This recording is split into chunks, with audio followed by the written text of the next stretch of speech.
महापालिका क्षेत्रात बेकायदा बांधकामातून होणाऱ्या भ्रष्टाचाराबाबतीमध्ये विरोधकांनी बात केलेली आहे।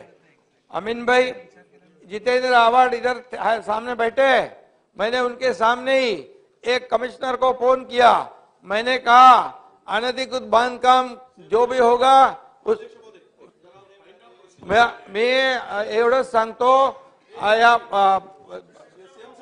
महापालिका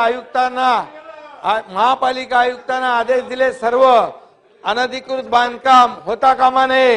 अनधिकृत बांधकामाला कोणी सुरुवात केली तर फुटिंगवरच त्याचं तोडून टाका आणि जे अधिकारी त्याला मदत करत असतील त्यांच्यावर पण गुन्हे दाखल करून त्यांना जेलमध्ये टाका।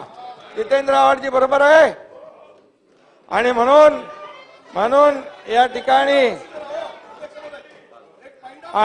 म्हणून एकच सांगतो अध्यक्ष महोदय, महापालिका काय बोलायचं आहे याच्याबद्दल आहे नाही, मला माझं भाषण झाल्यावर अध्यक्ष महोदय, महापालिकेतील बेकायदा बांधकामाच्या तथाकथित भ्रष्टाचारावर हा काय बोला, ठीक आहे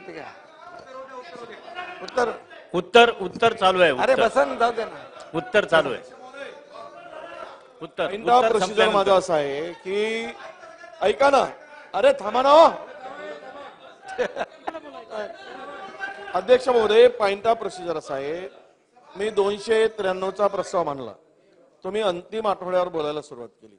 खरं तर 293चं उत्तर, अरे 293 बोललो ना मी, 293च्या प्रस्तावावर तुमचं नाव घेतलं मी, वर्षाताईचं पण नाव घेतलं, सर एकत्रित झाले दोन्ही उत्तर।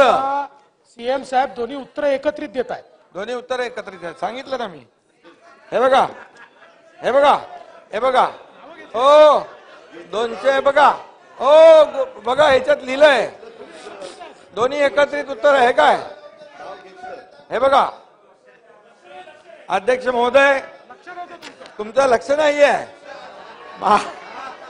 महापालिकेत बेकायदा बांधकामांच्या तथाकथित भ्रष्टाचारावर आपण बोलला, त्याबद्दल मी धन्यवाद देखील देतो आणि आपल्याला सांगतो मी की कुठल्याही महापालिकेमध्ये अनधिकृत बांधकाम जे झालं, जुनी जी गेलं याला गंगेला मिळालं, पण यापुढे अनधिकृत बांधकाम कुणालाही करता येणार नाही आणि कोणी केलं ते संबंधित जे जबाबदार अधिकारी असतील कोणी असतील तर ते बांधकामावर तर कारवाई होईलच, परंतु त्यांच्यावर पण फौजदारी कारवाई गुन्हे दाखल करून त्यांना जेलमध्ये जावं लागेल, हे मी स्पष्ट केलेलं आहे।